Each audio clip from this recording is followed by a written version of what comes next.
November 3 1957 ஒரு மனித இனம் சுயநலமாகவும் விஞ்ஞானம் அடுத்த கட்டமும் சென்ற ஒரு முக்கியமான நாள்.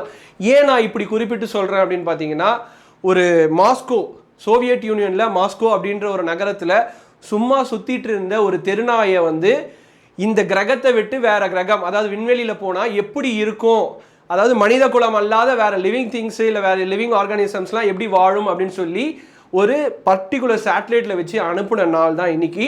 எஸ், அந்த ஒரு லைக்கா அப்படின்ற ஒரு நாய் இன்னைக்கு ஒரு மிகப்பெரிய எக்ஸாம்பிளாக செட் ஆகிருக்கு. கிட்டத்தட்ட அமெரிக்காவாக இருக்கட்டும், ரஷ்யாவாக இருக்கட்டும், சைனாவாக இருக்கட்டும், இந்தியாவாக இருக்கட்டும், ஸ்பேஸில் பயங்கரமாக சேட்டலைட்ஸ் ரிசர்ச்லாம் பண்ணுறதுக்கு ஒரு முக்கியமான விதை போடப்பட்ட நாள் நவம்பர் 3. நான் ஏன் சொல்கிறேன் அகைன் பார்த்தீங்கன்னா, அந்த நாய் எஸ் இங்கேருந்து போயிட்டு கொஞ்ச நேரத்தில் அதோட ஹீட்டு தாங்காமல், ஸ்ட்ரெஸ்ஸால், ஏர் கண்டிஷன் மால் ஃபங்க்ஷனால் ஹீட்டு தாங்காமல் இறந்துடுச்சு. ஓகேங்களா? கிட்டத்தட்ட ஒரு வருஷம் கழிச்சு அந்த சேட்டலைட் 1958 ஏப்ரல் மாதம் திருப்பி பூமிக்கு திரும்புது.